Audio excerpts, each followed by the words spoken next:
பேசு தமிழா பேசு நேயர்களுக்கு வணக்கம். நான் ராஜவேல் நாகராஜன். இன்னைக்கு எப்போதும் என்ன இன்டர்வியூ எடுப்பாங்க நம்மளுடைய டீம். இன்னைக்கு நான் வந்து டீம்லேருந்து 2 பேரை இன்னைக்கு கூட்டு வந்திருக்கேன்.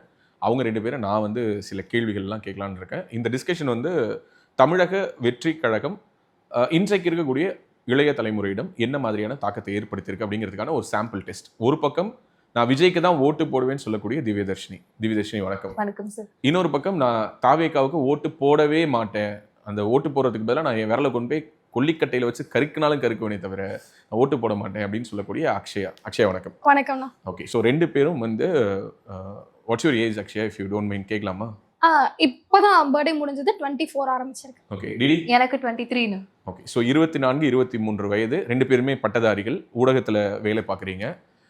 ஸோ 2 பேருமே வந்து பார்த்தீங்கன்னா ஒரு Coimbatore, Kumbakonam, Thanjavur. Okay, so Coimbatore comparatively கொஞ்சம் சிட்டியாக பார்த்தா ஒரு பெரிய சிட்டி எக்ஸ்போஷர், பட் ஸ்டில் படித்ததெல்லாம் நீங்கள் திருச்சி இல்லையா? ஆமாண்ணா. ஸோ படிச்சிருக்கீங்க, கல்லூரி படிச்சிருக்கீங்க, ஊடகத்தில் பணி செய்யணும்னு முடிவெடுத்த 2 பேர். ஒருத்தர் ஓட்டு போடுவேங்கிறீங்க, ஒருத்தர் ஓட்டு போட மாட்டேங்கிறீங்க. என்ன காரணம்? ஃபர்ஸ்ட் ஏன் போடுவீங்க? விஜய் ஏன் பிடிக்கும்? ஆஸ் அ ஹீரோவா ஸ்டார்டிங்ல இருந்தே பிடிக்கும். ஆனா அரசியல்னு வரும்போது ஒரு ஹீரோவையும் தாண்டி இப்போ எக்ஸாம்பிளுக்கு நான் சொல்றேன், மக்கள் நீதி மையம்னு ஒரு கட்சி ஆரம்பிச்சாங்க. கோயம்புத்தூர்ல தான் ரொம்ப பிரபலமாச்சு கூட. வேகமா வந்தாங்க, வேகமா காணாம போயிட்டாங்க. இப்போ எந்த அளவுக்கு கமல் வந்து ஒரு பில்டப் கொடுத்தாரோ, இப்போ எந்த கட்சியை வேணான்னு சொன்னாரோ அங்கதான் இருக்காரு. காணாம போனாரா? நீங்க ஓட்டு போட்டு ஜெயிக்க வச்சிருந்தீங்கன்னா ஏன் காணாம போறாரு? நீங்க அதுக்கான எஃபர்ட்ஸ் வந்து இல்லன்னு தோணுச்சு. ஓகே, சோ கமலை தேர்வு செய்யறதுக்கான போதுமான காரணம் கோயம்புத்தூர் மக்களுக்கு இல்ல. ஆமா, அந்த எஃபர்ட்ஸ் ரொம்ப கம்மியா இருந்தது அப்படின்னு தோணுச்சு. ஆனா இங்க வந்து எனக்கு அது ஃபீல் ஆகல. அரசியலுக்கு வரோம் அப்படின்னதும் நான் பாட்டுக்கு வந்தேன் போனேன் அப்படின்னு இல்லாம ஒவ்வொரு விஷயத்தையும் அந்த முதல் மாநாட்டுல ஆரம்பிச்சு ஒரு தெளிவான பிளானிங், தெளிவான ஸ்கெட்ச் இருக்கு அப்படின்னு தோணுச்சு. அந்த டீசென்ட்ங்கிற வேர்ட் எல்லாம் அப்படியே அதெல்லாம் தாவேகாவுடைய கீவேர்ட்ஸ் இல்ல பொலிட்டிக்கல் வேர்ட்ஸாவே ஆயிடுச்சு. ஆமா, அந்த டீசென்ட்ங்கிற வார்த்தை எனக்கு ரொம்ப பிடிச்சிருந்தது. அரசியல்ல மிக முக்கியமான வார்த்தை அந்த டீசென்ட் பொலிட்டிக்ஸ். அதை மென்ஷன் பண்ணது ரொம்ப பிடிச்சிருந்தது. ஓகே, ஒரு கேள்வி. இந்த டீசென்ட் அப்படிங்கிறது ஒண்ணே ரீசெண்டா நடந்த ஒரு நிகழ்வுல அந்த டீசென்சி பத்தி ஒரு கேள்வி வந்திருக்கு. இந்த தாவேகால இருந்து வைஷ்ணவின்னு உங்க ஊர் தான் நினைக்கிறேன் இல்லையா? ஒரு குட்டி பொண்ணு, ஓகே, கட்சியில இருந்தாங்க, அவங்க கட்சியை விட்டு விலகிட்டாங்க, திமுகல சேர்ந்திருக்காங்க. அவங்கள சோஷியல் மீடியாலையும் ட்விட்டர் ஸ்பேசஸ் மாதிரியான இடங்கள்ல தாவேகாவை சேர்ந்தவர்கள் மிகவும் மலிவா விமர்சிக்கிறாங்க அப்படிங்கிற ஒரு குற்றச்சாட்டு. ரெண்டாவது, இன்னமுமே தாவேகாவை சேர்ந்தவங்க வந்து ஒரு கட்சியாக தங்களை உணராம அவங்க வந்து என்ன பண்றாங்க அப்படின்னா ஸ்டில் ஒரு ரசிக மனப்பான்மையில இப்பவும் போயிட்டு அஜித் படம் ரிலீஸ் ஆன உடனே குட் பேட் அக்லி டீம் கூட போய் சண்டை போடுறது, ஜனநாயகன் வர்சஸ் பராசக்தி கிளாஷ் விட்டு பார்ப்போமாங்கிறது. So I am personally asking this to understand. Okay, இன்னமும் உங்களை மாதிரியான நபர்கள், நான் சொல்றது நீங்க வந்து கட்சியில இல்ல, but still you are Vijay empathiser, கரெக்டா? விஜய்க்கு ஓட்டு போடணும்னு நினைக்கக்கூடிய ஒரு ரெப்ரசன்டேட்டிவா நான் உங்களை பாக்குறேன். இன்னமும் ரசிகர்களா இருக்காங்களா, தொண்டர்களா மாறிட்டாங்களா? இன்னும் மாறல. அதுக்கு இன்னும் டைம் ஆகும். ஏன்னா பெரிய பெரிய கட்சி எவ்வளவு நாள் ஆகும் அது எனக்கு ஷுவரா சொல்ல தெரியலனா. ஆனா இன்னும் டைம் ஆகும். ஏன்னா பெரிய கட்சிகள் பல வருஷமா ஆண்டுகிட்டு இருக்காங்க, தலைமுறையா ஆண்டுகிட்டு இருக்காங்க. அவங்கள்ட்டயே அந்த மெச்சூரிட்டி லேக் ஆகுதுங்கிறப்போ இப்போ ஃப்ரெஷ்ஷா வந்திருக்கோன்றப்ப அந்த புரிதல் வரதுக்கு இன்னும் கொஞ்சம் டைம் ஆகும்னு தோணுது. Okay, valid point. So first Akshaya கிட்டையும் பேசிடலாம். அச்சோ, ஸோ ஒய் நோ ஃபார் டிவிக்கு? ஏன் டிவிக்கு மேலே இவ்வளோ ஒரு கோபம் அல்லது ஆதங்கம், அதெல்லாம் என்ன காரணத்தினால? கோவம்லாம் எதுவுமே கிடையாதுண்ணா. விஜய நடிகரா எனக்குமே ரொம்ப பிடிக்கும். அவரை திரையில பார்த்து ரசிச்சிருக்கேன். ஆனா என் நாட்டை ஆள்ற அளவுக்கு அவருக்கு தகுதி இருக்கா அப்படின்னா அது கேள்விக்குறிதான். இது வந்து சீமான் சொல்ற மாதிரில இருக்கு. அப்படியெல்லாம் என் நாட்டை ஆள்ற தலைவர் திரையிலிருந்து வரக்கூடாது, தரையிலிருந்து தான் வரணும் அப்படிங்கிற மாதிரி அண்ணன் சீமான் அவர்கள் மாதிரியே பேசுறியுமா? ஏன் ஒரு நடிகருக்கு வந்து நாட்டை ஆள்வதற்கான தகுதி இல்லை அப்படிங்கிறது வந்து ஒரு சரியா இருக்குமா? எல்லா ப்ரொஃபஷனை சேர்ந்தவங்களும் இன்னைக்கு வராங்க. திரு எடப்பாடி பழனிசாமி அவர்கள் வந்து ஆரம்ப காலத்தில் வெள்ளமண்டி வைத்திருந்தவர் அப்படின்னு சொல்றாங்க. திரு ஸ்டாலின் அவர்களுக்கு வந்து முன்னாள் முதல்வர் கருணாநிதியினுடைய மகன் என்பதுதான் ஆரம்ப கட்ட குவாலிஃபிகேஷன். உதயநிதிக்கு ஸ்டாலினுடைய மகன்கிறது தான் குவாலிஃபிகேஷன். இப்படி ஒவ்வொருத்தவங்களுடைய ப்ரொஃபஷன் அப்படின்னு எடுத்து பார்த்தோம்னா அதை வச்சு எப்படி ஒப்பிட முடியும்? ஒரு நல்ல கவர்னன்ஸ் கொடுக்கணுங்கிற நோக்கம் இருக்கா இல்லையாங்கிறது தான் டிஸ்கஷனா இருக்கணுமே தவிர எப்படி நடிகருங்கிறதுனாலே நான் நிராகரிப்பேங்கிறது சரியா? இல்ல, நடிகர்ன்ற ஒரே காரணத்தால நான் நிராகரிக்கல. என்னென்ன காரணம்? எனக்கு என்ன அப்படின்னா, இப்போ அவரு ஆட்சிக்கு வரேன், நான் கட்சி ஆரம்பிக்க போறேன்னு சொல்லிட்டு இருந்தாங்க. ஸோ இன்னுமே வந்து ஒரு கேப், மக்கள் மத்தியில இறங்கி இன்னும் பேசல, மக்களுக்குள்ள என்ன பிரச்சனை இருக்கு அப்படின்றதே அவருக்கு புரியல. அவர் வசனம் எல்லாம் பேசுறாரு, ஏன்னா படங்கள்ல பேசி நிறைய பழகிருப்பாரு, அதை நிஜத்துலயும் மக்கள் கிட்ட பேசுறாரு. அது எந்த அளவுக்கு மக்களோட கனெக்ட் ஆகும்னு எனக்கு தெரியல. அவங்க ஃபேன்ஸுக்கு கனெக்ட் ஆகும். ஐயோ தலைவா நீ வந்தா நான் ஓட்டு போட்டுருவோம் அப்படின்னு கத்துற கும்பல் இருக்காங்க. எக்ஸாம்பிள் பேசுங்க. ஜென்ரலா பார்த்தா ஃபேன்ஸே நிறைய பேர் அவங்களுக்கு ஓட்டு போடுவாங்களான்றது கேள்விக்குறி தான். ஓகே, ஏன் போட மாட்டாங்க? அவங்க ஒரு லாயல் ஃபேன்ஸ் இல்லையா? அவருக்காக சண்டை போடுறாங்க, ஓட்டு போட மாட்டாங்களா? சண்டை போடுவாங்கன்னா ஓட்டு போடுவாங்களான்றது கேள்விக்குறி. சில பேர் ஆனா கண்டிப்பா இப்போ நிறைய பேர் மாற்றத்தை விரும்புறவங்க வந்து இந்த கட்சியும் வேணாம் அந்த கட்சியும் வேணாம் புதுசா ஒரு கட்சி வரணும் அப்படின்னு நினைக்கிறாங்க. பட் அது விஜயா இருக்கணுமா அப்படின்றது எனக்கு ஒரு சந்தேகம். ஓகே, ஸோ கோஷம் போடுறாங்க, சண்டை போடுவாங்க, இதெல்லாம் பண்றவங்க ஓட்டு போடுவாங்களா அப்படிங்கிற ஒரு கேள்வி. இது வந்து விஜய் மேல தாவேகா மேல வைக்கப்படக்கூடிய ஒரு குற்றச்சாட்டு. இது வந்து நம்ம கொஞ்சம் பின்னோக்கியும் போகலாம். இப்போ டிடிவி தினகரன் கட்சி ஆரம்பிச்சாரு. அவர் கட்சி ஆரம்பிக்கும் போது மிகப்பெரிய க்ரௌடு. அவரோட இனிஷியல் டேஸோட பிரஸ் மீட்ஸ் எல்லாத்தையும் பார்த்தீங்கன்னா கீழே வந்து 3 ஃபயர் டிடிவின்னு தான் மென்ஷனே பண்ணுவாங்க. 3 ஃபயர் சிம்பிள் போட்டு அதுக்கு பதிலாக டிடிவின்னு போடுவாங்க. டிடிவி த மாஸ் அப்படின்லாம் சொல்லிட்டு எங்க போனாருனாலும் கூட்டம். சசிகலா அவர்கள் சிறையிலேருந்து வெளியில வந்த பொழுது தமிழ்நாடு முழுக்க அவ்வளோ பெரிய ஒரு கூட்டம் ஏற்பாடு செய்திருந்தாலுமே கூட வச்சுக்கிட்டாலும் அவ்வளோ பெரிய கூட்டம் நின்று வரவேற்றுச்சு. ஸோ அப்படின்னா தமிழ்நாட்டில் ஏற்கனவே வந்து கூட்டத்தை நம்ம நிறைய பார்த்துருக்கோம். கூட்டம் எல்லாமே ஓட்டா மாறுமா அப்படிங்கிற ஒரு கேள்வி இருக்குல்ல. ஸோ கோஷம் போடக்கூடியவர்கள், சண்டை போடக்கூடியவர்கள் ஓட்டு போடுவாங்களா? இப்போ வந்து நம்ம கையில சோஷியல் மீடியாங்கிற ஒரு பெரிய பலம் இருக்கு. எனக்கு வந்து ஒரு இப்போ அரசியல் பத்தி எனக்கு நாலேஜே இல்லைனாலும் நான் சோஷியல் மீடியாவோ சேனலோ பாக்குறேன்னா என்னால ஒரு சில விஷயங்களை யூகிக்க முடியும். என்னதான் சேனல்ஸ் வந்து ஒரு கட்சி சார்பா பேசினாலுமே இந்த மீம் கிரியேட்டர்ஸ் மீம்ஸ்ன்னு வரப்போ அவங்க வந்து லாயலா தான் இருக்காங்க. இப்போ நீங்க சொல்ற மாதிரி டிடிவி தினகரனோ சசிகலாவோ அவங்க காணாம போனதுக்கான ரீசன் அவங்க செஞ்ச வேலைகள். சோ என்னதான் வந்து நான் கரெக்டா இருக்கேன், நான் வந்து ஒரு தியாகி நேர்மையான ஆளுன்னு பேசினாலும் ஆக்சுவலா அவங்க என்ன பண்றாங்க, அவங்க எப்பேற்பட்டவங்க, அவங்க உண்மையான முகம் என்ன அப்படிங்கறத சோஷியல் மீடியாஸ்ல புட்டு வச்சு அவங்களோட பழைய பேகேஜஸ் அப்படியே தான் இருக்கு. அவங்க வந்து தூய்மையானவர்கள்னு தங்களை சொல்லிக்க முடியாது எந்த அலையன்ஸ்குள்ளார இருந்தாலும்னு சொல்ல வரீங்க. ஆமா, ஓகே, விஜய்க்கு அந்த ஒரு கிளீன் இமேஜ் இருக்கு அப்படிங்கறது எல்லாமே எடுத்துக்கிட்டாலும் நான் கேட்ட அந்த ஒரு கேள்வியினுடைய தன்மையே என்னன்னா, இப்போ வந்து ஒரு வீட்டுல ஒரு அம்மா இருக்காங்க, ஒரு அப்பா இருக்காங்க, ஒரு தம்பி தங்கை இருக்காங்கன்னா மோஸ்ட்லி இந்த தம்பி தங்கையில யாரோ ஒருத்தங்க இரண்டு பேருமோ அல்லது யாரோ ஒருவரோ விஜயோட ஃபேனா இருக்கலாம். ஸோ இந்த அம்மா அப்பா வந்து அந்த ஓட்டு போடுற அந்த பையனுடைய ஓட்டையோ அல்லது அந்த பொண்ணுடைய ஓட்டையோ இன்ஃப்ளூயன்ஸ் பண்ணுவாங்கல்ல. பல வீடுகளில் இங்க பேரு ஒழுங்கா நான் சொல்றதுக்கு போடணும் சொல்லக்கூடிய குடும்பங்கள் தான் அதிகம். குறிப்பிட்ட காலம் வரை ஒரு 22, 23 வயசு வரைக்குமான அந்த 18லேருந்து 22 வரைக்குமான அந்த முதல் 4 ஓட்டுகளை குடும்பமானவரை இங்க இருக்கக்கூடிய இளைய தலைமுறை தானாக தீர்மானிப்பது கிடையாது. Mostly parents R influencing. அப்போ குடும்பங்களில் உள்ள பெற்றோர்கள், ஓகே இன்னைக்கு ஒரு பையனுக்கு ஒரு 18 வயசு இல்லை 20 வயசுன்னு வச்சுப்போம். 20 வயசு பையனுடைய அப்பாவுக்கு ஒரு 40 to 45 இருக்கும். ஸோ ஆல்மோஸ்ட் அவரும் விஜயை திரையில பார்த்து ரசிச்சவராக இருக்கலாம். ஆனால் அவரு விஜய்க்கு எந்த அளவுக்கு ஆதரவு தெரிவிப்பாரு அல்லது தன்னோட பையன் விஜய்க்கு ஓட்டு போடுறதை விரும்புவாரா, ரசிப்பாரா, ஏத்துக்குவாரா அப்படிங்கிற ஒரு கேள்வி வைக்கிறேன். இப்போ உங்க அம்மா அப்பாவே எடுத்துப்போம் ஒரு எக்ஸாம்பிளுக்கு. You are openly supporting TVK. How they see it? will they encourage you அப்படிங்கறத ஒரு சும்மா ஒரு சாம்பிளிங்கா கேக்குறேன். ஆக்சுவலா இந்த இடத்துல அச்சு சொன்னது வந்து வொர்க் ஆகும்னா, ஃபர்ஸ்ட் விஷயம் டிவிக்கே விஜய்க்கு நாங்க ஓட்டு போடுறோம்ன்றதை விட மாற்றத்தை விரும்புறவங்க நிறைய பேர் அழுத்துட்டாங்க மொத்தமா இந்த கட்சி. சீமானுக்கு போட மாட்டாங்களா? அது வந்து क्वेश्चन மார்க்கா தான் இருக்கு. அவர் வந்து நிறைய உழைக்கிறாரு, ஆனா அவர்கிட்ட ஏதோ ஒரு விஷயம் லேக் ஆகுது. எல்லாருமே சொல்லக்கூடியது. சோ உன்னுடைய பாயிண்ட் ஆஃப் வியூல அது என்னவா இருக்கும்னு நினைக்கிறேன்? உங்களுடைய வீட்டில் அல்லது உங்களுடைய சர்க்கிள்குள்ளார அல்லது உங்கள் காலேஜ் ஃப்ரெண்ட்ஸ்குள்ளார நீங்கள் இதை டிஸ்கஸ் பண்ணியிருப்பீங்கல்ல, why not we choose Seeman அப்படின்னு ஒரு டிஸ்கஷன் வந்தால் உங்களுடைய நண்பர்கள் என்ன சொல்கிறாங்க? வேணாம் இப்போ நோன்னு சொல்லுவாங்கல்ல. இப்போ ஃபார் எக்ஸாம்பிள் நான் திமுகவுக்கு ஓட்டு போடலாமா அப்படின்னு நீங்கள் கேட்குறீங்கன்னு வச்சுப்போம், உங்கள் ஃப்ரெண்ட்ஸ் குரூப்லேயே கேட்குறீங்க, அதுக்கு நிறைய ஆன்சர்ஸ் வரும். போடு போடாத அப்படின்னு சொல்லி நிறைய பேர் சொல்லுவாங்க. அந்த மாதிரி நீங்கள் என்னைக்காவது நான் வந்து சீமானுக்கு ஓட்டு போடலான்னு இருக்கேன்னு எனக்காவது கேட்டிருக்கீங்களா? நான் கேட்டிருக்கேன். இப்போ என்னோட ஃப்ரெண்ட்ஸ் ஓட்லாம் போட்டிருக்காங்க நாம் தமிழர் கட்சிக்கு. வேணான்னு சொல்றவங்களுடைய காரணம் என்னவாக இருந்திருக்கு? வேணான்னு சொல்றவங்கள நான் இது வரைக்கும் பார்த்தது இல்ல. ஆனா அவங்க நான் பார்த்த வரைக்கும் அவங்க சொல்றது என்னன்னா, ஆக்சுவலா சீமான் அண்ணா வந்து ரொம்ப லாயலா பேசிடுறாரு.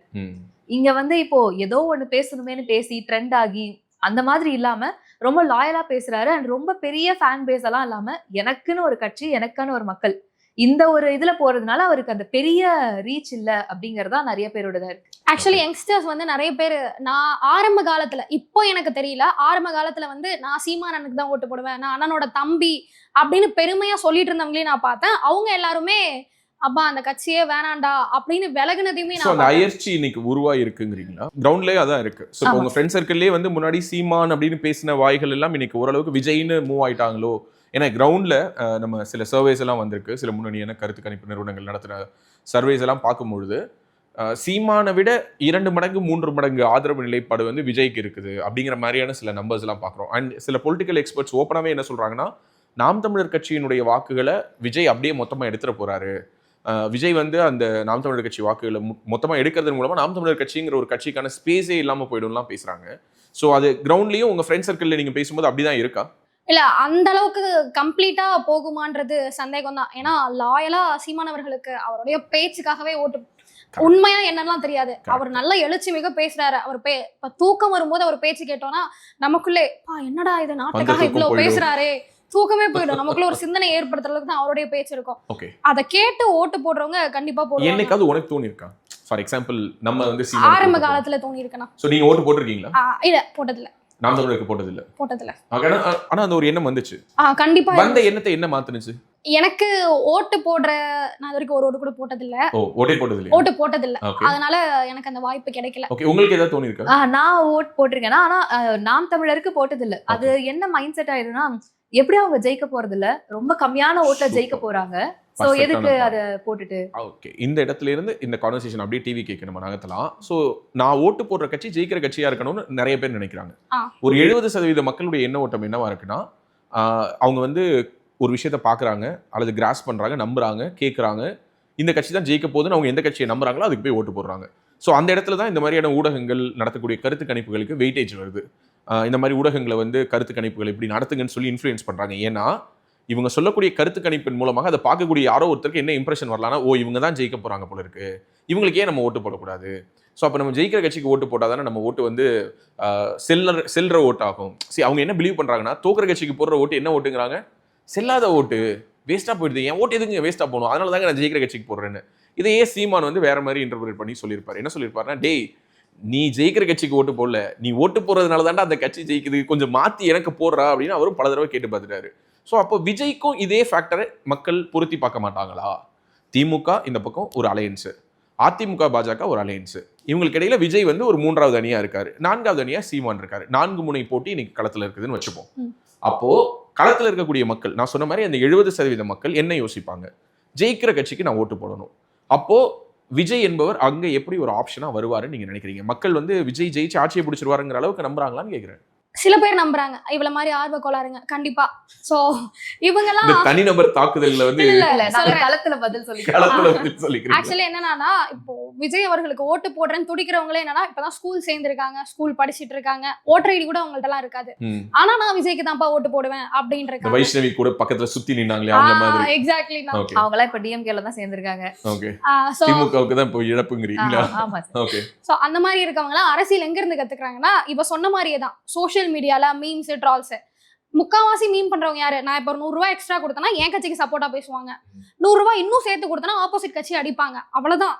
காசு மீன் போடுறாங்க, எதுக்கு? சம்பாதிக்கிறதுக்கு தான் மீன் போடுறாங்க. காசு யார் கொடுக்குறாங்களோ அவங்களுக்கு சாதகமாவும் பாதகமாவும் தான் மீன் போடுறாங்க. கரெக்ட். ஆனா நம்ம இந்த ஒரு இடத்துல ஒரு விஷயத்தை மிஸ் பண்றோமோன்னு தோணுது. ஏன்னா விஜய்க்கு பின்னாடி இருக்கக்கூடிய அந்த கிரௌடோடைய லாயல்ட்டியை நம்ம வந்து கேள்விக்குள்ளாக்குறோமோன்னு எனக்கு தோணுது. ஏன்னா இப்போ விஜய்க்கு பின்னாடி இருக்கக்கூடிய ரசிகர்கள் இவ்வளவு நாளா அவரை வந்து திரையில பார்த்து ரசித்தவர்கள். இதை தாண்டி விஜயோடைய ஐடியாலஜி பற்றி நான் இம்ப்ரெஸ் ஆனேன்னு சொல்கிற அளவுக்கு இன்னும் விஜய் எதுவும் ஐடியாலஜி சொல்லலை. மேபி அவர் மேலே ஒரு சின்ன ஒரு சிம்பத்தி யாருக்கு இருக்கலாம் அப்படின்னா, சிறுபான்மை மக்களுக்கு இருக்கலாம். பேசிக்கலி அவர் வந்து விஜயாகவே இருந்தவரை மெர்சல் படத்தின் மூலமாக ஜோசப் விஜய் ஆக்கி விட்டாங்க.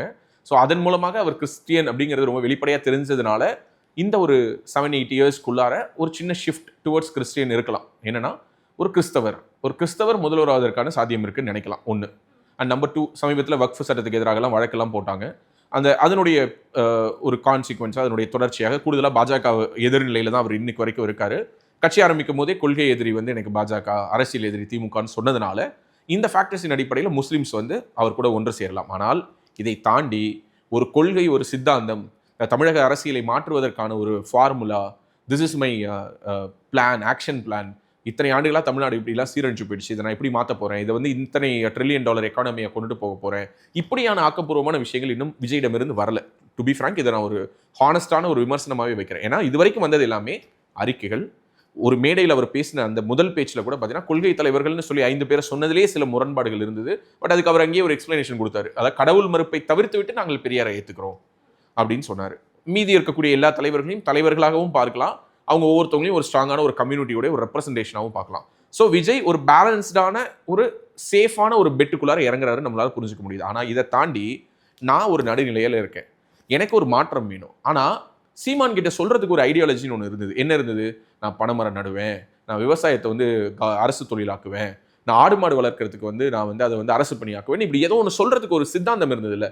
அப்படி விஜய் ஒன்றுமே சொல்லலைங்கிற ஒரு ஒப்பீனியன் வெளியிலேருந்து ஹானஸ்டா வெளியிலேருந்து பார்க்கக்கூடிய எங்களுக்கு இருக்கு. So what you think? ஆனா இப்போ சிம்பிளா ஒரு விஷயம் சொல்லணும்னா, திமுகவுல ஸ்டாலின் அவர்கள் முதலமைச்சரா இருக்காரு. அதுக்கு காரணம் அவங்க அப்பா. எடப்பாடியா வந்து இப்போ தலைமை பொறுப்புல இருக்காங்க. அதுக்கு காரணம் ஜெயலலிதா அம்மா. சோ முக்கியமான காரணங்கள்.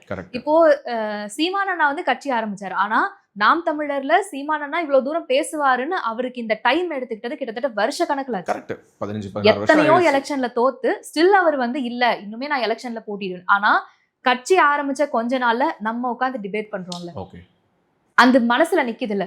நான் ஒரு மாநாடு நடத்துறேன், நான் பேசின ஒவ்வொரு வார்த்தையும் இன்னைக்கு எல்லார் மனசுலயும் இருக்கு. பிடிச்சவங்க பிடிக்காதவங்க விமர்சிக்காதவங்க எல்லார் மனசுலயும் இருக்கு. ஆனா என்னன்னு தெரியல, விஜய் ஃபாலோ பண்றவங்க எல்லாமே விஜய் மாதிரியே பேசுறீங்க. எனக்கும் அப்படிதான் தோணுச்சு. கத்தி படம் பாக்குற மாதிரியே இருந்துச்சு. அந்த கிளைமேக்ஸ்ல பேசுவார்ல அதே மாதிரியே பேசிட்டு இருந்தா. அங்க அவரு பேசுனதும் அப்படிதான் இருந்துச்சு, இவங்க கொடுத்த முட்டும் அப்படிதான் இருந்துச்சு. இது வந்து முட்டு கிடையாதுண்ணா, கண்டிப்பா இது வந்து ஹானஸ்டான விஷயம். அதே மாதிரி மீம் கிரியேட்டர்ஸ் வரும்போது அவங்க விலை போறதுக்கான வாய்ப்புகள் ரொம்ப கம்மி. ஏன்னா அவங்க போடுற மீம்ஸ் எல்லாம் பாத்தீங்கன்னு வச்சுக்கோங்களேன், அப்படிதான் இருக்கும். ஓப்பனா நீங்க இதை பண்றீங்க, இது ஏன் இப்படி பண்றீங்க, அது முதல்வரா இருந்தாலும் சரி சாதாரண மனுஷனா இருந்தாலும் சரி, தப்புன்னா தப்பு. ஏன்னா அவங்க மீம் கிரியேட்டர்ஸ் நியூஸ் சேனல் கிடையாது. ஓகே, அவங்க மீம் கிரியேட்டர்ஸ் எல்லாருமே வந்து விஜயோட லாயலிஸ்ட்ங்கறீங்களா? விஜயோட லாயலிஸ்ட்னு சொல்லல, நாங்க லாயலிஸ்ட். ஏன்னா மீம் கிரியேட்டர்ஸ் நிறைய பேர் முகமே தெரியாது, அந்த மீம் பேஜ் யாரோடதுன்னு தெரியாது. சூப்பர். சோ நீங்க வந்து ஒட்டுமொத்தமா அந்த மீம் கிரியேட்டர்ஸ் ஒரு கம்யூனிட்டியா பாக்குறீங்க. அந்த மீம் கிரியேட்டிங் கம்யூனிட்டிங்கிறது வந்து ஒரு பயாஸ்டா இருக்க மாட்டாங்கங்கறீங்க. ஆமா. ஓகே, சோ அவங்க வந்து விலை போக மாட்டாங்கங்கறீங்க. ஓகே, இன்னைக்கு நான் வந்து ஃபேம் ஆகணும்னு நினைச்சேன்னா மீம் கிரியேட்டர்ஸால அதை பண்ண முடியும். இன்னைக்கு வந்து நான் இருக்கவே கூடாதுன்னா அதையும் மீம் கிரியேட்டர்ஸால பண்ண முடியும். சோ அவங்களால முடிஞ்ச விஷயம் என்ன அப்படின்னா என்ன நடக்குது இல்ல இதெல்லாம் நீ கத்துக்கணும். இப்ப என்னன்னா, இப்ப மீம் கிரியேட்டர்ஸ்க்கும் ஒரு பக்கம் என்ன பண்ணியாச்சு, ஐஸ் வச்சாச்சு. ஓகேவா, இன்னைக்கு வந்து டிடியை ட்ரெண்ட் ஆக்கி உன்னை வந்து இன்னைக்கு காலி பண்ண போறாங்க மீம் கிரியேட்டர்ஸ் எல்லாம். என்னமா நாங்க வேலை போறவங்களா, பாரு ஒண்ணு நாங்க என்ன பண்றோம் அப்படின்னு சொல்லி வச்சு. இல்ல இது வந்து கண்டிப்பா டிடி உனக்கு எதுவும் தனியா மீம் டீம் வச்சிருக்கியா? தனியா மீம் டீம் ஏதாவது இருக்கா? அப்படி நம்ம வீடியோக்கு கீழே கமெண்ட் பண்ணுவாங்க, நம்ம 10 பேர் பண்ண கும்பல் இருக்காங்க. ஓகே, சோ எகைன் ஒரு முக்கியமான ஒரு இடம் என்னன்னா, விஜய் கட்சி ஆரம்பிச்சு நீங்க சொன்னது ரொம்ப ஒரு வேலிடான பாயிண்ட். ஒரு வருஷத்துக்குள்ளார இவ்வளவு பெரிய ஒரு ட்ராக்ஷன் இருக்கிறத நம்மளால புரிஞ்சுக்க முடியும். ஆனா இதுல நான் என்ன நினைக்கிறேன்னா, விஜய் வந்து 68 படம் நடிச்சிருக்காரு, நம்பர் 1 சூப்பர் ஸ்டாரா இருந்திருக்காரு. 30 வருஷங்கள் மக்கள் கிட்ட ஒரு சினிமா பாக்குறோம் அப்படின்னா சினிமாக்காரன் தான் நிஜம்னு நினைக்கிற அளவுக்கு மக்கள் இருக்காங்க. சோ இத்தனை வருஷம் அவர் மக்களை ரூல் பண்ணிட்டு தான் அரசியலுக்கு வந்திருக்காரு. சீமான் என்ன 10 படம் டைரக்ட் பண்ணிருப்பாரா, 10 படம் நடிச்சிருப்பாரா, அவ்வளவுதான். அப்படிப்பட்ட ஒருத்தரை விஜய் கூட கம்பேர் பண்றது எந்த அளவுக்கு கரெக்டா இருக்கும்? இல்ல இது வந்து நீ என்ன சொல்ல வர, அதாவது விஜயும் சீமானையும் கம்பேர் பண்றதுங்கிறது வந்து ஒரு ஒப்பீடுக்கு சரியில்லைங்கிறது. பட் இது ஒரு வகையில யாருக்காக இந்த ஸ்டேட்மெண்ட்டை சொல்றீங்கன்னு கேக்குறேன். நீங்க வந்து விஜயை சப்போர்ட் பண்ணி சொல்றீங்களா, சீமானை சப்போர்ட் பண்ணி சொல்றீங்களா? இல்ல இவங்க ஒரு ஒப்பிடல் சொன்னாங்கல்ல, சீமான் இத்தனை வருஷம் எடுத்துக்கிட்டாரு, ஒரு 15 வருஷம் ஆச்சு அப்படின்ற ஒரு ஒப்பிடல். அவங்க சொல்றது உங்களுக்கு புரியுதா? அதாவது என்னன்னா, உங்க கட்சிக்கு இந்த 1.5 வருஷத்துக்குள்ளார இவ்வளவு பெரிய விசிபிலிட்டி கிடைச்சிருக்காது. அதை வந்து நீங்க ஒரு பெரிய சாதனையெல்லாம் சொல்லக்கூடாது. ஏன்னா 30 வருஷமா நீங்க டெய்லி எங்க வீட்டோட ஸ்கிரீன்ல, டெலிவிஷன்ல, திரைப்படங்கள்ல, எங்க மொபைல்ல உங்களை நாங்க பாத்துக்கிட்டே இருந்திருக்கோம். உங்களுக்கு இந்த 1.5 வருஷத்துல கிடைச்ச ஒரு பப்ளிசிட்டி வந்து சீமானோட ஒப்பிடுறது சரியான்னு கேக்குறாங்க. எனக்கு என்ன டவுட்னா, இப்போ இவங்க சொன்ன மாதிரி கத்தி படம் வந்தது, அதுல வந்து தண்ணி பிரச்சனையை பேசினாங்க. அப்ப என்ன இதெல்லாம் படத்துல பேசுறதுக்கு ஓகே, களத்துல வந்து பேச முடியுமா? அரசியல்ல இப்ப அரசியல்ல வந்ததுக்கு அப்புறம் என்னங்கிறாங்க, நடிகரா இருந்துட்டு நீங்க நடிக்கிற வேலையை பார்க்காம என்னதான் பண்ணணுங்கிறாங்க. நான் ஒன்னே ஒண்ணு சொல்லணும்னு நினைக்கிறேன். என்னன்னா, தாவேகாவை சேர்ந்த நிர்வாகிகளே, இந்த லயோலா மணி என்ற நம்மளுடைய தம்பி தான், அவருக்கு இணையாக தமிழ்நாடு வெற்றி கழகத்தை வந்து மக்களிடம் கொண்டு சேர்ப்பதற்கு நீங்கள் டிடி அணுகலாம். அவர் வந்து பாடல்களால் முட்டு கொடுத்தாரு. நம்மளுடைய தங்கை சகோதரி வந்து வசனங்களாக முட்டு கொடுக்குறாங்க. மிக சிறப்பான ஒரு மிக சிறப்பான ஒரு வாதம் தான். பேசிக்கலி என்னன்னா, இவ்வளவு நாட்களா படத்துல நடிக்கும் பொழுது நீங்க என்ன சொல்லிட்டு இருந்தீங்க? படத்துல மட்டும் கையாடுற, வசனம் பேசுற, இதை மாத்திரங்கிற, அதை மாத்திரங்கிற, களத்துக்கு வானோம், இன்னைக்கு களத்துக்கு வந்துட்டோம். களத்துக்கு வந்துட்டா நீங்க ஏன் உங்களுக்கு களத்துக்கு இவ்வளவு பெரிய அட்டென்ஷன் கிடைக்குதுன்னா, நீங்க நடிச்சதுனாலதான் வந்ததுங்கிறீங்க. இப்ப நடிச்சுக்கிட்டே இருந்தா என்ன சொல்லிருப்பீங்க? களத்துக்கு வான்னு சொல்லிருப்பீங்க. களத்துக்கு வந்தோன்னு என்ன சொல்றீங்க? நீங்க நடிச்சதுனாலதான் வந்து லாஜிக். இப்ப அரசியலுக்கு வந்து 1.5 வருஷம் ஆயிடுச்சுல, இவருடைய அரசியல்ன்றது எப்படி இருக்கு? ட்விட்டர்ல உட்காந்து ட்வீட் போடுற மாதிரி தான் இருக்கு. பரந்தூர் போனாருல்ல, பரந்தூர் ஒரு இடத்துக்கு கைவிட்டு என்ன எண்ணி சொல்லிடலாம். எவ்வளவு பிரச்சனை 1.5 வருஷத்துல எவ்வளவோ பிரச்சனை நடக்குது. நீங்க வந்து 10 வருஷம் ஆட்சி 15 வருஷம் ஆட்சி பண்றீங்க. அப்பவே 10 வருஷம் நான் யாரோட சப்போர்ட்டுமே கிடையாது. நான் பொதுவான ஒரு ஆளு. என்கிட்ட இந்த கேள்வி கேட்கவே கூடாது. அப்ப காமனான ஒரு கேள்வியாவே கேட்டேன். 4 வருஷம் ஆட்சி நாங்க வந்து சிறப்பான ஆட்சி நடத்தியிருக்கோம் அப்படின்னு சொல்றவங்களே எவ்வளவு இடத்துக்கு போனாங்க அப்படிங்கிறது தெரியாது. எலெக்ஷன் டைம் வரும்போது மட்டும் நாங்க வந்து களத்துல இறங்கி வேலை பார்ப்போம்ன்றாங்க. இந்த 1.5 வருஷத்துல இது வந்து எப்படி இருக்குன்னா, நாளைக்கு உனக்கு பப்ளிக் எக்ஸாம், இன்னைக்கு ஒரு நாள்ல நீ மொத்தமா படிச்சு முடிக்கணும். அப்படிங்கிற மாதிரி தான் இருக்கு. டைமே கொடுக்காம Exactly. எப்படி சொல்றாங்க? 26 எலெக்ஷன் 24 வந்திருக்காரு அவ்வளவுதான். பப்ளிக் எக்ஸாம் வரப்போது நான் மக்கப் பண்றேன் இல்ல மக்கள்கிட்ட.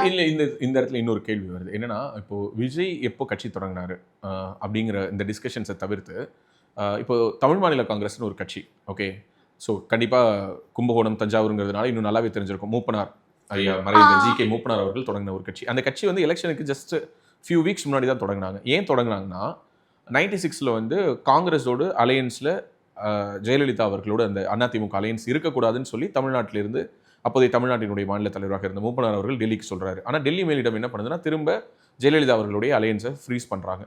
அப்போ அவர் என்ன பண்ணுறாருன்னா கட்சியிலேருந்து வெளியில் வந்து அவர் வந்து தமிழ் மாநில காங்கிரஸ் அப்படின்னு சொல்லி ஒரு கட்சி ஆரம்பிக்கிறாரு. அப்போது ரஜினிகாந்த் வந்து வாய்ஸ் கொடுக்குறாரு. சைக்கிள் சின்னம் என்பது வந்துச்சு. எனக்கு தெரிஞ்சு அப்போ 96 நீங்கள் பிறந்துட்டீங்களா இல்லையான்னு எனக்கு தெரியல. பிறக்கவே இல்லைண்ணா. ஓகே, ஆமாம், பிறக்கல. ஸோ ஆமாம், 29 ஆண்டுகளில் அந்த காலகட்டத்திலேயே ஒரு கட்சி என்பது 2 வாரத்துக்கு முன்னாடி தான் தொடங்குச்சு. மக்கள் வந்து அதை பார்த்து ஓட்டு போடல. நீங்கள் நேற்று வந்த கட்சி இன்னைக்கு வந்த கட்சி அப்படிங்கிறத பார்த்து ஓட்டு பண்ணல. ஆனால் அன்னைக்கு அந்த தமிழ் மாநில காங்கிரஸ் பிறப்பதற்கான ஒரு அவசியம் இருந்தது. ஓகே, அது வந்து திரு மூப்பனார் அவர்கள் தொடங்கணுமேன்னு தொடங்கல. அவரெல்லாம் பிறந்தது முதல் அவருடைய மறைவு வரை அவர் வந்து காங்கிரஸ்காரராகவே வாழ்ந்தவர். இன்றைக்கும் அவருடைய நினைவிடம் வந்து இந்த காமராஜர் அரங்கத்துக்கு பின்னாடி தான் இருக்குது. ஸோ அவர் வந்து அவருடைய வாழ்நாளில் அவர் சம்பாதித்த மிகப்பெரிய அடையாளமே காங்கிரஸ் அப்படிங்கிறது தான். காங்கிரஸுங்கிறது தான் அவருடைய மூச்சு, பேச்சு எல்லாமே. அவர் அந்த கட்சி ஆரம்பிக்கும் போது மக்கள்கிட்ட அதனுடைய எனர்ஜி ஃபீல் ஆச்சு. என்னன்னா எதனால் வந்தார் தெரியுமா? மறுபடியும் ஜெயலலிதா வரக்கூடாது, அதுக்காக கட்சி தொடங்கியிருக்காருயா, யோ அவர் காங்கிரஸை நேசிக்கிறவரியா. அவர் அதே மாதிரி அவருடைய வாழ்நாளிலேயே அவர் என்ன பண்ணாருன்னா திரும்ப ஜெயலலிதா அவர்களோடு அலையன்ஸ் வச்சார். அதற்கு பிறகு தமிழ் மாநில காங்கிரஸோடு இணைந்தது. இன்னைக்கு மறுபடியும் தமிழ் மாநில காங்கிரஸ் தனி கட்சியாக இயங்குது. எதுக்காக இதை குறிப்பிடுறேன்னா மக்கள் வந்து ஜென்ரலி எத்தனை மாதங்களுக்கு முன்னாடி கட்சி ஆரம்பிக்கிறாங்க, எத்தனை வருஷத்துக்கு முன்னாடி ஆரம்பிக்கிறாங்கன்னு பார்க்க மாட்டாங்க. ஆனால் அதுக்கு பின்னாடி இருக்கக்கூடிய நோக்கம் சரியான்னு பார்ப்பாங்க. அந்த நோக்கம் சரின்னு தோணுச்சுன்னா அந்த கூட்டணியை அந்த கட்சியை அவங்க ஆதரிக்கிறதுக்கு தயங்க மாட்டாங்க. இப்போது விஜய் கட்சி ஆரம்பித்ததற்கான நோக்கம் அப்படிங்கிறத நம்ம என்ன புரிஞ்சுக்கலாம்? ஃபர்ஸ்ட் ஒரு பேசிக்காக விஜயனுடைய ஒரு ஃபாலோவராக உங்களுக்கு விஜய் ஏன் கட்சி ஆரம்பிச்சிருக்காருன்னு உங்களுக்கு தோணும்ல? ஏன் ஆரம்பிச்சிருக்காரு? நடிச்சுக்கிட்டே இருக்கலாம்ல, ஏன் ஆரம்பிச்சிருக்காரு? அவங்களுக்கும் ஒரு மாற்றம் தேவைப்பட்டிருக்கும்லண்ணா. எல்லாரும் ஒரு அரசியல் நடத்துறாங்க, ஆனா அந்த அரசியல் மக்களுக்கானதா இல்லைங்கிற ஒரு எண்ணம் வந்திருக்கலாம்ல. ஓகே, ஸோ அந்த எண்ணத்தினுடைய வெளிப்பாடு தான் அந்த கட்சி ஆரம்பிச்சது. உங்களுக்கு என்ன தோணுது? ஏன் விஜய் கட்சி ஆரம்பிச்சிருக்காருன்னு உங்களுக்கு தோணுது? எனக்கு ஐடியாவே இல்லை. எனக்கு என்னன்னா படம் நடிக்கிறாரு, படத்துல பார்க்க ரொம்ப பிடிக்கும். ஒருவேளை அவர் ஆட்சிக்கு வந்தாருன்னா நல்லா கூட செய்யலாம். இப்போ பல பேர் சொல்றாங்க ஸ்டாலின் இப்ப முதல்வரா இருக்காருன்னா அவங்க அப்பா அரசியல்வாதியா இருந்தாரு, அதனால ஸ்டாலின் வந்திருக்காருன்னு. ஸ்டாலின் எடுத்தோடனே ஒன்னும் சிஎம் சீட்ல உட்காரலையே. மேயரா இருந்திருக்காரு, எம்எல்ஏவா இருந்திருக்காரு, எம்பியா இருந்திருக்காரு. அவருடைய கருத்துக்களா இருக்கட்டும், அவங்க கட்சி பண்ணக்கூடிய அரசியல் எனக்கு சுத்தமா பிடிக்காது. அது எதுக்குமே நான் போகல. ஸ்டாலின்ற ஒரு தனி மனுஷனை பத்தி தான், அரசியல்வாதியா இல்ல, இவ சிஎம்மா இருக்காருல்ல அதை பத்தி மட்டும் தான் பேசுறேன். லேர்னிங் கொஞ்சமாவது ஒரு லேர்னிங்ன்றது இருந்திருக்கும். அது எதுவுமே இல்லாம இன்னைக்கு கட்சி ஆரம்பிச்சு நாளைக்கு சிஎம் ஆயிடுவேன் அப்படின்ற போறது வந்து எந்த அளவுக்கு சரியா இருக்கும் அப்படின்றது எனக்கு தெரியல. அரசியல்ன்றது அவருக்கு எந்த அளவுக்கு தெரிஞ்சிருக்குன்றதே எனக்கு தெரியல. இப்போ நான் விஜயோட ஃபேன் தான், எனக்கு விஜய் ரொம்ப பிடிக்கும். விஜய் பிடிக்காதுன்னெலாம் கிடையாது. ஒரு ஹீரோவா எனக்கு பிடிக்கும். அரசியல்வாதியா எந்த அளவுக்கு அவர் பண்ணுவாருன்றது எனக்கு தெரியல. இல்ல, அந்த இடத்துல தான் ஒரு கேள்வி வருது. அரசியல்வாதியாக அவர் எந்த அளவுக்கு பண்ணுவாருன்னா அவருக்கு கொடுத்து பார்த்தா தானே தெரியும். வாய்ப்பே கொடுக்காம அதை வந்து நம்ம வந்து புறக்கணிக்கிறதன் மூலமா இதுல 2-3 ஆபத்துகள் இருக்கதா நான் பாக்குறேன். ஒண்ணு வந்து என்ன அப்படின்னா, இதே மாதிரி ஒரு மாற்றம்னு சொல்லி கட்சி ஆரம்பிக்கிற யாருக்குமே ஒரு நம்பிக்கை வராம போகலாம். ரெண்டாவது, விஜய் மாதிரியான ஒரு நபர் என்ன மாதிரியான ஒரு செயல் திட்டத்தோட வராரு அப்படிங்கறத எதிரணியில இருக்கிறவங்க வெவ்வேறு விதமா சொல்றாங்க. இப்ப பிஜேபி தான் வந்து விஜயை கட்சி ஆரம்பிக்க வச்சதுன்னு திமுகவினர் ஓப்பனா விமர்சிக்கிறாங்க. அதிமுக பொறுத்த வரைக்கும் விஜய் கூட விமர்சனம் இல்லை, எப்படியாவது தங்களோட சேர்த்துக்கணும்னு நினைக்கிறாங்க. அதாவது அதிமுக பாஜக அலையன்ஸ்குள்ளார டிவிகேவும் வந்துருச்சுன்னா திமுகவை ஈஸியாக இழுத்துடலாம்னு நினைக்கிறாங்க. நாம் தமிழர் என்ன நினைச்சாங்கன்னா, விஜய் வந்து தம்பின்னு சொல்லி சீமான் கொண்டாடி கொண்டிருந்த காலகட்டத்தில் நம்ம கூட வந்துருவாருன்னு தான் சீமானும் நினைச்சிருக்காருன்னு நம்மளால புரிஞ்சுக்க முடியுது. ஸோ அப்போ விஜயை திமுகவை தவிர்த்து மீதி எல்லாரும் வரவேற்கிறாங்க. இன்னும் சொல்லப்போனால் அவர் கொள்கை எதிரின்னு சொன்ன பாஜக கூட அதை வரவேற்கிறாங்க. அரசியல் எதிரின்னு சொன்ன திமுக மட்டும் தான் எதிர்க்கிறாங்க. ஸோ இப்போ இந்த இடத்துல என்ன ஒரு விஷயம், ஒரு கேள்வியாக வருதுன்னா, இப்போ திமுக மட்டும்தான் விஜயை தீவிரமாக எதிர்க்குது அல்லது விஜய் திமுக மட்டும் தான் தீவிரமாக எதிர்க்கிறாரு அப்படிங்கிற ஒரு இம்ப்ரெஷன் வருது இல்லை? ஸோ இது முதல்ல சரியா? நீங்கள் களத்துக்கு வந்திருக்கீங்க, ஒரு நடுநிலையான கட்சி, ஒரு புது கட்சி, இங்கே ஒரு மாற்றம் கொண்டு வரணும்னு நினைக்கிறீங்க. ஆனால் திமுக விமர்சிக்கிற அளவுக்கு அதிமுக விமர்சிக்கிறது இல்லை, பாஜக விமர்சிக்கிறது இல்லை, மற்ற கட்சிகளை விமர்சிக்கிறது இல்லை அப்படிங்கிற அந்த ஒரு போக்கு சரியான்னு கேட்குறேன். Why Vijay is cornering DMK alone அப்படிங்கிற ஒரு கேள்வி இருக்கு இல்லையா? ஏன்னா அவங்க தான் ஆளுங்கட்சி, அவங்க தான் மக்களுக்கு செய்ய வேண்டிய இடத்துல இருக்காங்க. பாஜக கூட தான் மத்தியில ஆள்றாங்க. மத்தியில நம்ம இங்க ஸ்டேட்ல இருக்கோம்ல, ஏன்னா அவங்க செய்யக்கூடிய விஷயங்கள் வெளிப்படையா தெரியுது. முன்னாடியாவது வந்து ஒரு பயம்ன்றது இருக்கும், நம்ம செய்யறோம்னா மக்கள் கேட்பாங்க அப்படின்னாலும். இப்ப வந்து வெளிப்படையா எல்லா விஷயங்களும் நடக்குதுங்கிறப்போ, ஆளுங்கட்சியில நீங்க இருக்கீங்க, மக்களுக்கு நீங்க ஒரு விஷயம் செய்ய மாட்டேங்கிறீங்கன்னா நான் கண்டிப்பா கேள்வி கேட்க தான் செய்வேன். ஓகே, டு சம்மரைஸ் எனக்கு கடைசி சில கேள்விகள். வர்ற தேர்தலில் ஒரு ஆட்சி மாற்றத்துக்கு மக்கள் தயாராயிட்டாங்கிற மாதிரியான ஒரு கருத்து கணிப்பு சாணக்கியா எல்லாம் வெளியிட்டிருக்காங்க. இப்போது தேர்தல் நடந்தால் அதிமுகவுக்கு வாக்கு செலுத்துவோம்னு கிட்டத்தட்ட 40% பேர் சொல்லியிருக்கதா நம்ம பார்க்குறோம். ஒரு 30% பேர் வந்து திமுகவுக்கு வாக்கு செலுத்துவோம்னு சொல்லியிருக்காங்க. ஒரு 20% பேர் வந்து தாவேகாவுக்கு சொல்லியிருக்காங்க. மீதம் இருக்கக்கூடியவர்கள் வந்து நாம் தமிழர் உட்பட மற்ற கட்சிகளுக்கு சொல்லியிருக்காங்க. So do you think Tamil Nadu is ready for a new government? ஒரு புது அரசுக்கு தமிழ்நாடு தயாராயிடுச்சுன்னு நினைக்கிறீங்களா? மக்கள் வந்து ஒரு மாற்றத்தை நோக்கி நகர்றாங்கன்னு நினைக்கிறீங்களா? உங்க மைண்ட்ல என்ன இருக்கு? மொத்தமா ரெடி ஆயிட்டாங்கன்னு நினைக்கிறேன். கண்டிப்பா ரிப்பீட் ஆகாது, ஒரு புது ஆட்சி தான் அமையும். சோ திமுக கிடையாதுங்கிறது உங்களுக்கு ஷூரா தோணுது? திமுக கிடையாது அப்படின்றது நானும் உறுதியா இருக்கேன். அது தாவேகா இருக்காது அப்படின்றதுலயும் நான் உறுதியா இருக்கேன். உங்களுக்கு வந்து தாவேகா தான் இப்ப பிரச்சனை, திமுக இருக்காது, அவ்வளவுதான் கருத்து. சோ திமுக இருக்காதுங்கிறதுல நீங்களும் ஷூரா இருக்கீங்க. ஓகே, ரெண்டு பேரும் இந்த அளவுக்கு கான்ஃபிடென்ட்டா இருக்கீங்களா? பட் திமுக கிட்ட அந்த மாதிரியான ஒரு பயமோ ஒரு பதட்டமோ இருக்கிற மாதிரியே தெரியல. they remain very cool. And இன்னும் சொல்ல போனா 2 பெண்கள்ங்கிறதுனால கேட்கிறேன், இந்த விடியல் பயணம்னு ஒன்று கொடுத்தாங்கல்ல, so the pink bus, so என்னைக்காவது இந்த 3-4 இயர்ஸ்ல யூஸ் பண்ணிருக்கீங்களா?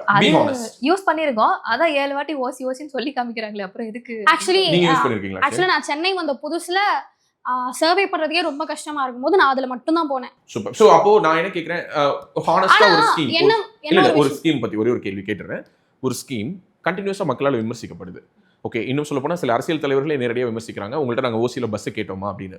ஒரு பெண்ணாக ஓகே, உங்களுடைய பாயிண்ட் ஆஃப் வியூவை சொல்லுங்கள், அந்த பஸ்ஸுங்கிறது அவசியமா இல்லையா? அதை சொல்லிட்டு அதுக்கு பிறகு உங்களுடைய அரசியல் ரீதியிலான கருத்துக்களுக்கு நம்ம அடுத்து போகலாம். ஓசின்னு சொன்னாங்க, ஓசின்னு சொல்லலை, இதெல்லாத்தையும் நம்ம டிஸ்கஸ் பண்ணுவோம். But do you think is it a welfare scheme which is very good for women empowerment? அவங்களோட ஃபினான்ஷியலாக ஒரு சில ஆயிரங்களை சேமிப்பதற்கு அந்த திட்டம் பயன்படுமா படாது? ரொம்ப கண்டிப்பா பயன்படும். ஏன்னா எனக்கு பட்டுச்சு. பயன்படும் அப்படின்னு சொல்லக்கூடிய திட்டத்தை கொடுத்த திமுகவை ஏன் அந்த திட்டத்துக்காக உங்களுக்கு பாராட்டலாம்னு ஏன் தோணல? ஒண்ணு நீங்க சொல்லிட்டீங்க ஒரு காரணம், ஓசின்னு சொல்லி காட்டிட்டாங்க, வேற ஏதாவது காரணம் இருக்கா? ஏன்னா இப்போ அந்த பஸ்ல போறோம் அப்படின்னா, இப்ப நார்மலா டீலக்ஸ் பஸ்னு ஒரு பஸ் இருக்கும், அது இல்லாம இந்த ஃப்ரீ பஸ் இருக்கும். அதுல போறோம் அப்படின்னா 15 மினிட்ஸ்ல போயிடலாம், இதுல 30 மினிட்ஸ். பஸ் கண்டிஷனே ரொம்ப மோசமா இருக்கும். அதுவும் இல்லாம 10 பஸ் வர வேண்டிய இடத்துல 3 பஸ் தான் வரும். ஃப்ரீக்வன்சியை கட் பண்ணிட்டாங்க. இவ்வளவு பஸ் ஃப்ரீயா விட முடியுமா அப்படின்றதுக்காக ஃப்ரீக்வன்சி. ஸ்கீம் நல்ல ஸ்கீம் தான், பட் அது இம்ப்ளிமெண்டேஷன்ல நிறைய தவறுகள் இருக்கு. அதை சொன்ன வார்த்தை பிரயோகம் தவறா இருக்குது. அதனுடைய பேரளவுக்கு ஒரு திட்டம், பட் அது நல்ல திட்டம் அப்படிங்கிறீங்க. ஓகே, ஸோ 2 பேருமே ஆனால் உறுதியாக என்ன நம்புறீங்க அப்படின்னா, இந்த பெண்களுக்கான பேருந்து, மகளிருக்கான 1000 ரூபாய் இதெல்லாம் கொடுத்ததுக்கு பிறகும் திமுக தோக்கும் நம்புறீங்க? அந்த 1000 ரூபாயிலே நிறைய பிரச்சனை இருக்குது. எத்தனை பேருக்கு 1000 ரூபாய் வந்து சேருது? ஏன்னா இவ்வளவு நாங்க வந்து நியூஸ் கலெக்ட் பண்ணிருக்கோம். இப்போ ஒரு ஏரியால பாத்தீங்க அப்படின்னா, அந்த ஏரியாவினுடைய எம்எல்ஏ ஒரு லேடி, அந்த லேடியை சுத்தி இருக்க லேடிஸ், இவங்களுக்கு மட்டும்தான் அந்த 1000 ரூபாய் போய் சேருது. ஆக்சுவலா அந்த 1000 ரூபாய் யாருக்கு? அதான் மகளிருக்கு 1000 ரூபாய், குடும்ப தலைவிகளுக்கு 1000 ரூபாய் கொடுக்குறோம்னு சொன்னாங்க. ஆனா யாரோட குடும்ப தலைவிகள்னு சொல்ல, திமுகவை சேர்ந்த குடும்ப தலைவிகளுக்கு 1000 ரூபாய். ஒரு ஃபேரா பேசுவோம், உண்மையாவே திமுக சேர்ந்தவங்களுக்கு மட்டும் தான் கொடுக்குறாங்களா? அந்த 1000 ரூபாய் வாங்குறதுக்கு இன்னுமே நிறைய பேர் 4 வருஷம் ஆயிடுச்சு, இன்னுமே எழுதி கொடுங்க வரும்ன்றாங்க. எழுதி கொடுங்கன்னு சொல்றாங்க, ஆனா முழுக்க திமுகவை சேர்ந்தவங்களுக்கு போகுது அப்படின்னு சொல்லி நம்மளால சொல்லிட முடியுமா? ஆனா 99% அங்க போகுது. ஓகே, சோ 90% எல்லாத்துலயுமே இந்த மேஜரா, அதாவது எல்லாத்துலயுமே ஒரு நல்ல விஷயம் தான் அவங்க பண்ண ட்ரை பண்ணிருக்காங்க. அந்த சிஸ்டத்தோட இம்ப்ளிமெண்டேஷன்ல வழக்கம் போல என்னென்ன தவறுகள் நடக்கணுமோ அது எல்லாமே நடந்திருக்குங்கிறீங்க. சோ 2 பேருமே ஸ்ட்ராங்கா நம்புறீங்க திமுக கவர்மெண்ட் மீண்டும் வராதுன்னு. ஆமா. ஆனா எந்த கவர்மெண்ட்ங்கிறதுல மாறுபடுறீங்க? நீங்க உங்களுடைய மனசுல நீங்க டிவிக்கு சப்போர்ட்டரா இருந்தாலும் ஓப்பனா நீங்க சொல்லுவீங்கங்கிற நம்பிக்கையில கேக்குறேன், எந்த கவர்மெண்ட் வரும்னு நினைக்கிறீங்க? அத பத்தி எனக்கு நிஜமாவே தெரியலனா. ஏன்னா இப்போ ஆனா விஜய் வந்தா நல்லா இருக்கும், ரொம்ப நல்லா இருக்கும், நிஜமாலுமே நல்லா இருக்கும். ஏன்னா ஒரு சான்ஸ் கொடுக்குறோன்றதை தாண்டி மக்கள் எதிர்பார்க்கறது வந்து ஒரு அமைதியான அரசியல், அதாவது ஒரு சிஎம் சீட்ல உட்காந்துட்டோன்னு கசமுசான்னு பண்றது. அது எப்படி அமைதியா இருக்கும் நீங்க நம்புறீங்க? பிகாஸ் ஒரு கவர்மெண்ட் கிட்டத்தட்ட 60 வருஷம் 65 வருஷம் தமிழ்நாட்டில் 2 கட்சி ரூல் பண்ணிருக்காங்க. ஸோ இந்த கட்சிங்கிறது வெறும் கட்சி மட்டும் இல்லை, இவங்க சிஸ்டத்தோட எல்லா இடத்துலையும் இவங்களுடைய சப்போர்ட்டர்ஸ் இருப்பாங்க, இவங்களுக்கு இன்சைடர்ஸ் இருப்பாங்க, இவங்களுடைய ஆதரவாளர்கள் வெவ்வேறு போர்வையில் அதிகாரிகளாகவோ அல்லது வெவ்வேறு மட்டத்தில் இருப்பாங்க. ஸோ இந்த சிஸ்டத்துக்குள்ளார போய் இந்த மிஷின் ஒன்று இருக்குல்ல, ஒரு டைட்டானிக் கப்பல் மாதிரி நீங்க இந்த தமிழ்நாட்டினுடைய அரசாங்கத்தை இமேஜின் பண்ணிக்கோங்களேன். அந்த கப்பல்ல ஏற்கனவே ஒரு பெரிய டீம் ஒர்க் பண்ணிட்டு இருக்காங்க. அவங்களுக்கு தான் அந்த கப்பலை எப்படி ஓட்டணும்னு தெரியும், ஸோ அந்த கப்பலை எங்க நிறுத்தணும்னு தெரியும், எப்படி நிறுத்தணும்னு தெரியும், எவ்வளவு வேகத்தில் இயக்கணும்னு தெரியும். திடீர்னு அந்த கப்பலில் இருக்க ஒட்டுமொத்தமா எல்லாத்தையும் கடல்ல தள்ளி விட்டுட்டு வேற ஒரு புது மாலுமி வந்து அந்த கப்பலை ஓட்டும் பொழுது அது சரியாக ஓடுமா? அது முதல்ல ஓட்டுறதுக்கான ஒரு எஸ்டாப்ளிஷ்மெண்ட் இருக்குல்ல, அது முதல்ல டிவிகேக்கு தெரியுமான்னு கேட்குறேன். இப்போ இது டிவிகேன்னு இல்லைனா ஏடிஎம்கே டிவிகே. இப்போ ஏடிஎம்கேன்னு எடுத்துக்கலாமே. ஜெயலலிதா அம்மா இருந்த காலத்துல அவங்க சிஎம்மா இருந்தப்போ அடிமட்ட தொண்டர் வரைக்கும் ஒரு மெச்சூரிட்டி இருக்கும், ஒரு டீசன்சி இருக்கும்.